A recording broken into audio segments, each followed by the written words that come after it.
Welcome back, and thank you for tuning in live for today's program. I'm Chris Deere, your host for part 2 of the Holocaust Electronic Field Trip. There's so much more of this history to tell.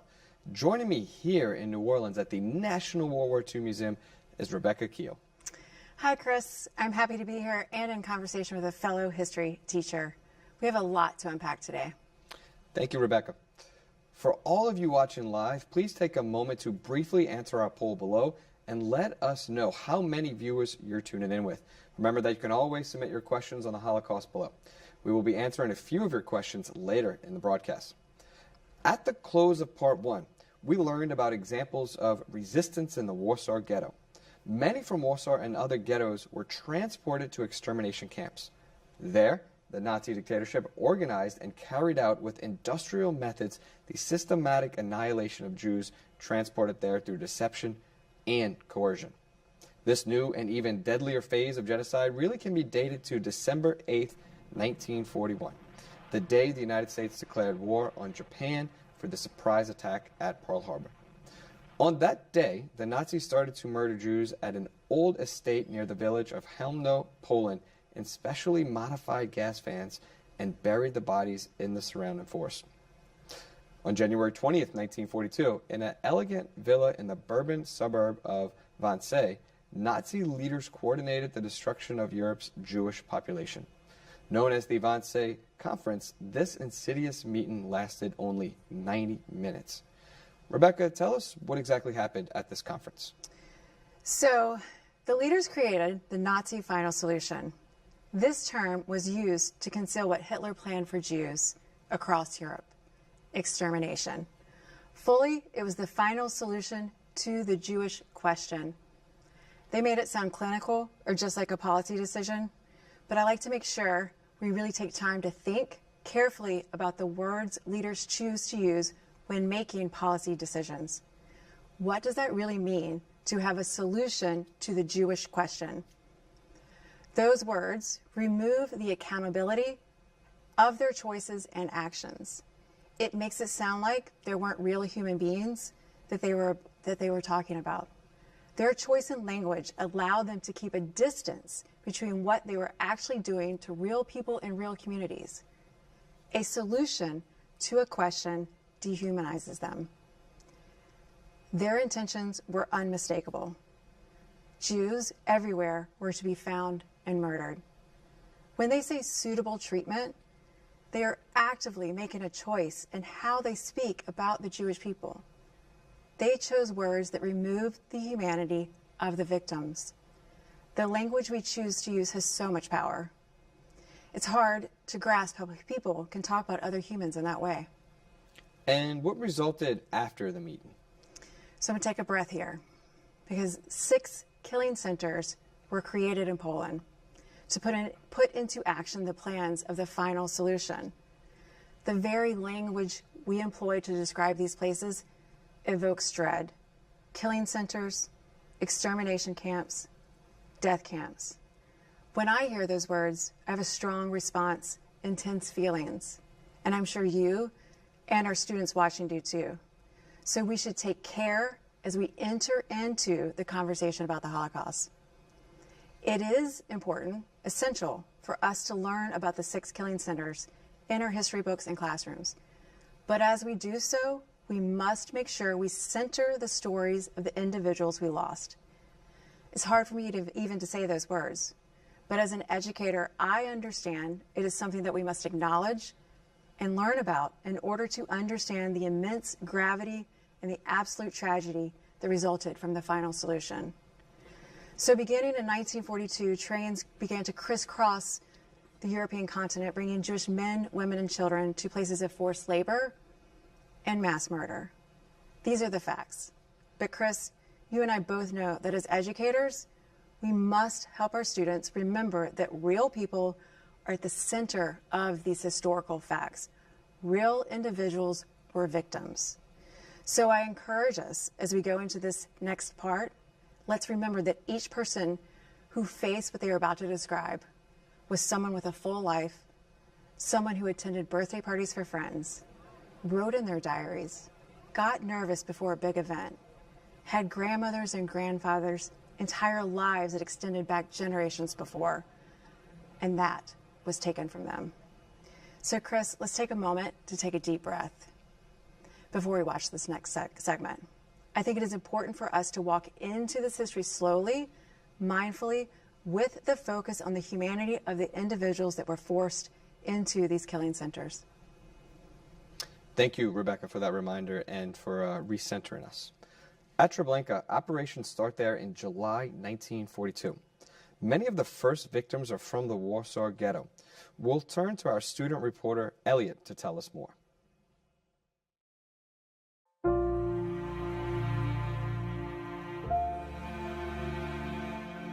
Some of you may be familiar with the camp complex Auschwitz-Birkenau, located in German-occupied Poland. However, Auschwitz is just one of these notorious camps. Today we're at another killing center designed by the Nazi regime, Treblinka. Located about an hour and a half north of Warsaw, Treblinka had originally been a Nazi site for forced labor. This was a heavily wooded area and thinly populated. Thus, the SS did not have to worry about unwelcome eyes and ears learning about their loathsome deeds in Treblinka. Quote-unquote operations, meaning mass murder, began in late July 1942. In order to learn more about the atrocities committed here 80 years ago, we're joined again by Dr. Chad Gibbs, an expert on the history here at Treblinka. Can you tell us a little bit about why Treblinka was established? Sure. The Nazis established Treblinka here to place it away from potential witnesses, to get it out of the way of the German citizens themselves, and to have it close to the Jewish populations they intended to target. Did any Poles and Germans find out about the camp here? And if so, how much did they know? Sure. Many Poles did find out about the camp. Of course, especially people local in this area. They could hear what went on here. They could even smell and sometimes see, especially in the smoke that rose from the camp. So it was a poorly kept secret locally. Can you tell us about what happened to people once they arrived at Treblinka on these trains? Each day, a train with at least about 6,000 people would arrive at Treblinka. It was a brutal, fast, shouting process, trying to move people into the camp as quickly as they could. They'd move them into an area just about where we're standing right here, where they would force women to go into a barracks building that was to the left of this spot. Men, meanwhile, were outside, and they were forced to undress just in the open air, set down all of their belongings. And then everyone was made to go up a fenced path. And that fenced path they called either the Schlauch, which is German for the tube, or the Himmelstrasse, which is like the road to heaven. It was a terrible Nazi joke. And that path led straight to the gas chambers. And people would be put into the gas chambers there, and a carbon monoxide chamber would kill them in about not more than a half an hour. How did they not figure out what was going on? Most of the people arriving here in the very earliest days of the camp had no idea what the camp was, because they had been told things by the Nazis such as, you're just being placed on trains to go further east to work. So a constant system of lies really kept them, especially in those early phases, from knowing what was going on. A little bit later in the camp's existence, when word had started to get out through people escaping from Treblinka and warning the communities that they came from, they started to actually paint the arrival area here to look like a train station. This was another attempt to fool people into believing that they were somewhere other than this terrible camp that they had heard about. Despite the fact they were lied to so many times, did any of them ever end up resisting or revolting? Absolutely.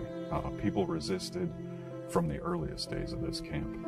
Individuals would plan, actually, kind of escapes to send people who could tell what Treblinka really was back to the towns and ghettos that they had been sent here from. And of course, I think what Treblinka has become famous for in the world of resistance is the August 2nd, 1943 revolt. It didn't end up saving a great deal of people, but it was a massively successful revolt in that at least around 100 of those people survived the rest of the war, and they ended up being trial witnesses against the German guards and keeping alive the memory of this place by giving testimony every time they could. and just trying to resist the idea of forgetting. I know that the Nazis tried to erase what they were doing here. Was it those accounts that led to us today knowing what the camp looked like? Without the survivors that got out either in the August 2nd, 1943 revolt or those who had escaped earlier, we might know very, very little about this camp and what took place here at all, because this is not like Auschwitz in that it's not a very well documented camp. We have the train records, as in we know exactly when such and such town or ghetto had such and such amount of people put on a train and sent here. So almost all of that comes from survivor testimonies. I see behind us here there's this large monument. What does it mean? This monument signifies all of the victims here at Treblinka. It's 925,000 is the higher but probably correct estimate of people who were murdered here. And there's this central large stone. There's the front portion right here that says in several languages, "Never again." And then there are spread across the area of the former camp 17,000 stones. I've heard varying interpretations even today of what these 17,000 stones mean. But several of them, if you look across them, even from here, you see different town names. There were so many victims of this place, and so many of them are nameless. Their whole family was destroyed, so no one survived to tell us even the names of all those victims. So instead, they memorialized the larger towns that were basically destroyed entirely at this place, except for one. There is one stone here with one person's name on it. And right over there behind you is a stone with the name Janusz Korczak, who was a teacher and a orphanage director in the Warsaw Ghetto. He actually cared for Jewish children whose parents maybe were in hiding or had been killed earlier or passed away. And people gave him the opportunity to escape the Warsaw Ghetto. And Korczak refused to leave the children that he cared for. And he's been memorialized under his own name here because of the selfless act of not wanting to be separated from his children. Even as they were being sent to Treblinka, he went with them and shared their fate. I know personally, so much of my family was lost at this specific camp. When all of their ghettos were liquidated, both my great-grandfather's family and my great-grandmother's family ended up here. Thank you, Chad, for telling us today more about Treblinka. What happened here was truly heartbreaking. Today, Treblinka and how it is memorialized serves as a visual representation for why this can never, ever happen again. Never again. Thank you to Elliot and Dr. Gibbs for sharing the stories of Treblinka with all of us today. Some of the most common questions students ask is about resistance. I was surprised to learn about resistance in Treblinka and other camps. There's a common misconception that Jews and other targeted groups didn't resist, but that's just not the case, right? Correct. And it's a dangerous misconception. If we do not recognize the strength and resilience of the Jewish people, then it allows us to perpetuate a version of history that further acts to separate the Jewish people from their very own humanity. It creates a stereotype of them that allows people generations later to not see them as full human beings, potentially creating the space for people to continue to commit acts of hate against them. I remember a story of a young girl who hid a comb so that she could brush her hair. This commitment to taking care of herself, of honoring her very own dignity as a human being, is a form of resistance. It says, I am worthy of all that makes me human. This is resistance. You cannot take that from her. You cannot take away her essence, the core love she has for herself. As a Holocaust educator, what does it mean to bear witness as a form of resistance? Is surviving itself a form of resistance? You know, I recently read a piece of writing by a Jewish teenager. It was published in a magazine while in a camp, which in itself is a form of resistance, to publish a magazine there. I will do my best to paraphrase what he said. He said, "They can destroy me physically, but they will never take away my love for my fellow men. This is my highest aim." He said he would not let his heart be hardened or angered. That is incredible. That is the greatest form of resistance I can imagine, to counter hate with love. That takes such deep work to be able to do this, to think this, to feel this, while facing the things that they faced in the ghettos and in the camps. I think it is my responsibility, your responsibility, anyone who hears this young man's testimony, to share that with others. We are now tied to him through our shared collective story, and we can continue his resistance by asking others to learn from him, to counter hate with love when we are given the opportunity. So his resistance lives on through us. I hope I answered your question. Absolutely. Let's open it up to some questions from students tuning in live. This one is from Miss Rollins' class in Washburn, Missouri. How would the Nazis deem someone a threat? So a threat was anyone who spoke out against the Nazi regime, because that would make citizens question what the Nazis were doing around them as rights were being stripped away from their neighbors. So a threat was also someone who didn't fit that ideal, perfect human as seen through Nazi ideology.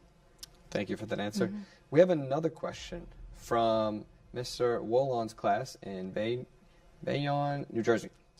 Why did ordinary people across Europe contribute to the persecution of Jews? So first, many people across Europe harbored feelings of anti-Semitism, and the Nazis capitalized on this. We must remember that.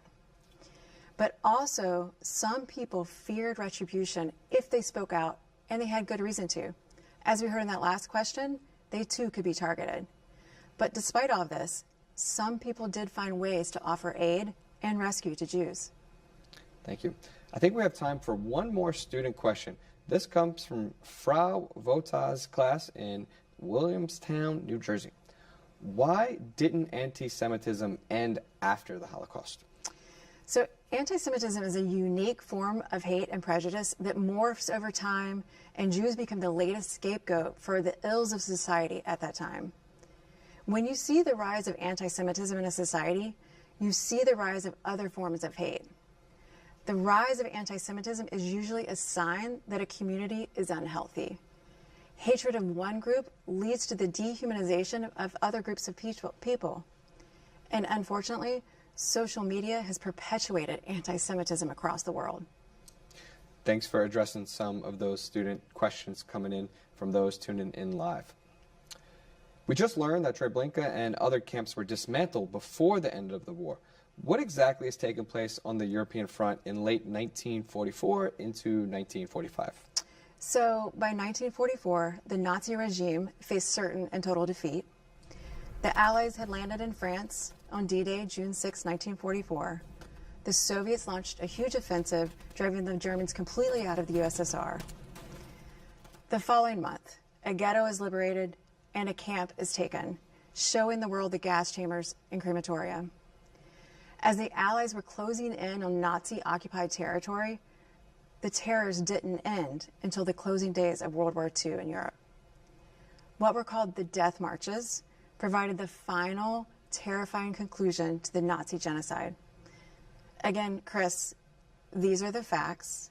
We can get lost in this textbook version of history, but as we talked about earlier, children, families, and friends were in those liberated ghettos and camps and on those death marches. So this next part, we will see images of victims just like many of those liberators saw for the first time. We all respond to difficult things in our own unique way. When we watch this next segment, let's all pay attention to the feelings that emerge. We should see them, acknowledge them, and then take a deep breath. By seeing and recognizing our emotions as they are, whatever those emotions may be, we are responding to the humanity we see in these victims. And by doing so, we are actively working to give the victims and survivors back their humanity. We are meeting them as one human to another. So let's take a breath again and walk slowly into this next segment. Thank you for making that space for all of us, Rebecca. We'll pick up the story here, back in Dachau, to learn more about these concluding months of the war in Europe. As things collapsed around them, with the Americans and British from the west and Soviets from the east, Hitler and the Nazis did not relent in their brutality. The SS rounded up Jews and other prisoners in their control and evacuated them. It was a fearful time to march. One of the coldest winters in European history, inmates already undernourished and weakened from the illness and maltreatment filed into columns and did the best they could. The Nazis marched them to concentration camps like Gross-Rosen, Neuengamme, Bergen-Belsen, Buchenwald, Dachau, and Mauthausen. Elliot and I are here again with Dr. Jason Dossi at Dachau to tell us more. Why were prisoners moved to other camps? That's really such a crucial question at this stage of World War II. The death marches is the final aspect, the final stage of the Nazi genocide. With the front collapsing on all sides, in the west with the Americans and British, in the east with the Soviets, the Nazis make the decision to evacuate these camps, move the inmates to keep control of them westward, depending on where they were at, or could be north or south. That varied. But what was true for all of the inmates who underwent these marches was the conditions were absolutely horrendous.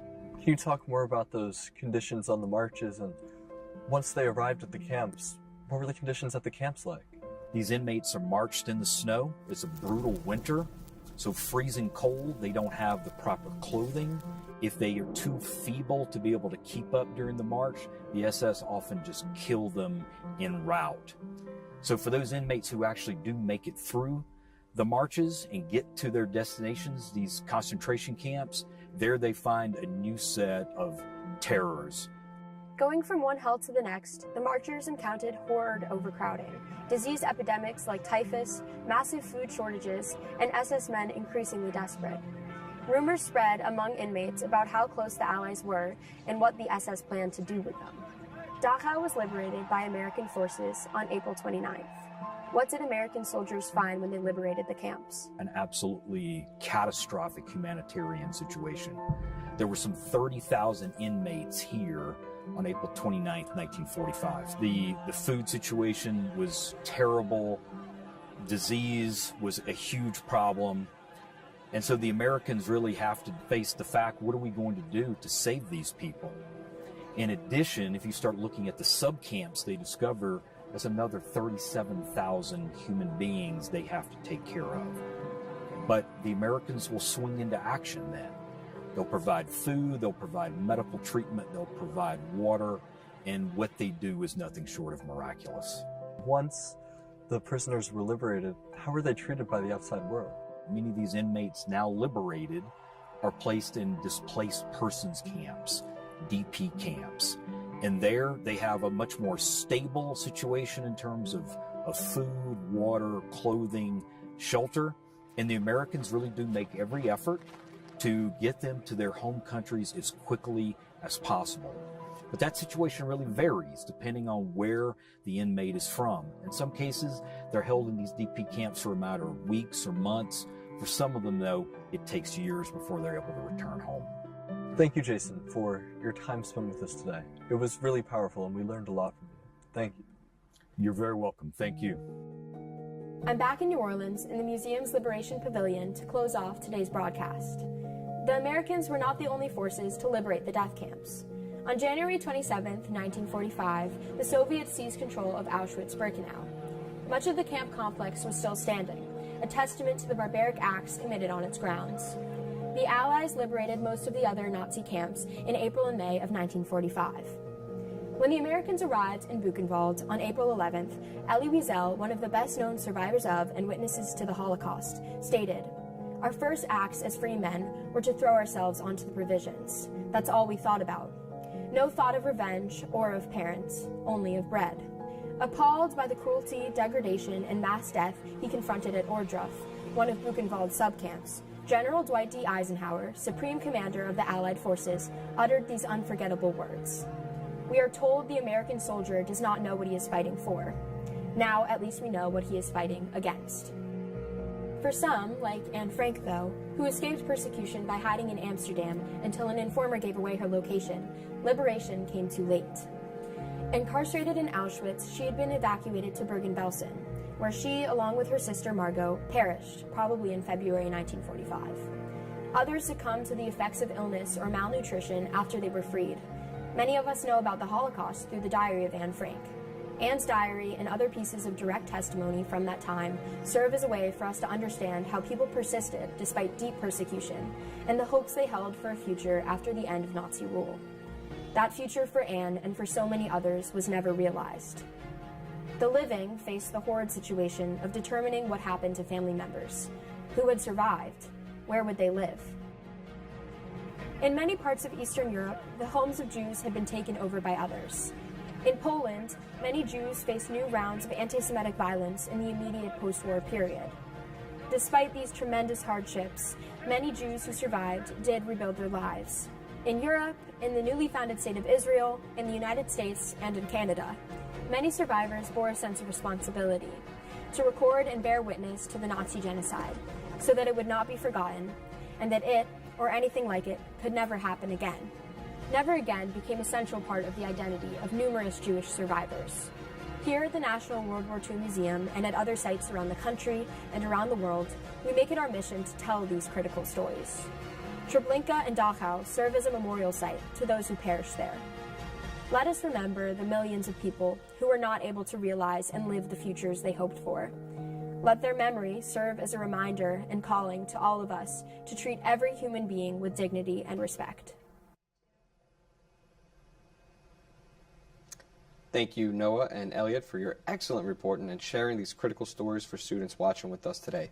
I'm back with Rebecca to answer some final questions about the Holocaust. The term genocide was coined during World War II because of the atrocities by the Nazis against the Jewish population of Europe. Did the perpetrators face any punishment? So, after the Nazis surrendered, the Allies held a conference to discuss what to do next, to try to move forward and hold people accountable. They laid the foundation for the International Military Tribunal, or the Nuremberg trials, and this set the stage for the codification of the actual crime of genocide, the concept or term to come from this. Some Nazi leaders did face punishment. However, some were never caught or put on trial. And beyond the officials, the Holocaust could not have happened without the complicity of ordinary citizens. So while we do have some justice and accountability, I can't not think about all the roles so many people had to play in order for the Holocaust to happen. Those are the places I come back to as we think about the story that comes after the Holocaust. We must examine the trauma that lives on because of the actions of the perpetrators, their collaborators, and those ordinary citizens who stood by. They all were responsible for the immense loss of an entire history and future for millions of Jews. They created trauma that will be threaded through generations and generations of Jewish families. How do you hold people accountable for this? How do you move forward from this when the reach of those who are complicit is so vast? I think we do this through hearing both the firsthand accounts of how neighbors turned on each other, in addition to the crimes of humanity committed by the officials, the Nazis. In doing so, we allow the Jewish victims and survivors to shape the next stage of healing. And justice will come in giving them back their humanity through giving them the opportunity to share their stories. Justice must come with active work towards healing through testimony and storytelling. Accountability comes in many forms, not just punishment. And as educators, we both know how crucial it is to teach this history and to facilitate conversations with students. They need to know exactly what transpired. With that in mind, Rebecca, do you have any key takeaways after today's broadcast? Yeah. So it is our responsibility as witnesses to history to share that with others. In doing so, we can see each other in our full humanity, with our full shared history, in all its ugliness and in all its beauty. We can have those critical conversations with each other, grounded in a shared understanding of what it means to be human and be accountable to each other's humanity. We have the opportunity to shape what comes next in the choices we make. What do we want to share with others from what we have learned? I want to share our humanity in its fullness. I couldn't agree more. It is our responsibility to carry these stories with us and continue learning and growing as humans. These stories are connected to real individuals. It's hard to understand and conceptualize what that means when you hear statistics on the Holocaust, but the number of victims are the facts, and these victims were people. At least 6 million Jews perished. Approximately 2.7 million Jews were killed in extermination centers. 2 million more were murdered in the Holocaust by bullets. Between 800,000 and 1 million victims perished while incarcerated in ghettos, labor camps, and concentration camps. And at least another 250,000 Jews were murdered in other acts of violence, including the death marches. The Nazis' method of industrial mass murder has become the benchmark for radical evil in the modern world, a clear and terrifying example of what can happen when extreme racism and anti-Semitism are fused with extreme nationalism. This was something unprecedented, a secret, statewide, directed, continent-wide genocide, something that cannot be repeated, never again. Rebecca, I'm so grateful to have this conversation with you today, and of course, a special thank you to our incredible student reporters, Noah and Elliot, who led us on this journey, and of course to the students who submitted live questions. Remember, the journey doesn't end here. Tell us your thoughts on our Holocaust Electronic Field Trip by filling out the survey or exploring our resources, including our classroom guide and video extras on our website. From the National World War II Museum, I'm Chris Deere, and it's been an honor to learn with all of you. I want to leave you today with these final words from a Holocaust survivor, Riva. You know, somebody asked me, one of the interviewers asked me a question, and I'll repeat what he asked me. He said, Riva, are you angry? He asked me that. Are you angry? And I'll tell you the same thing I told him. Yes, I'm angry. I'm very angry. The reason I'm angry is because I was left an orphan. They killed my parents, my grandparents, cousins, aunts, uncle, millions of people, 1.5 million of children. Yes, I'm very angry. But at the same time, I'm very grateful that I'm survived. I survived with 3 sisters and a brother, which was most unusual. America had given me a beautiful home, beautiful opportunities to become what I am today.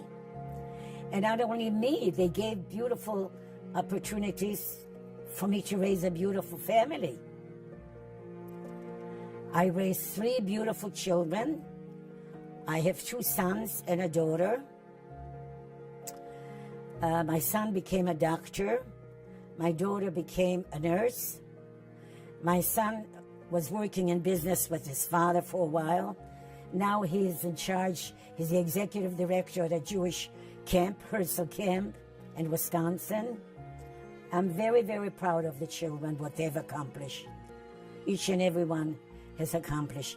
They're good people, they're good citizens, and I'm extremely proud of them. And besides that, I have 11 great-grandchildren, 8 great-granddaughters, and we just have the 3rd boy, a great-grandson. So total, I have 11 great-grandchildren.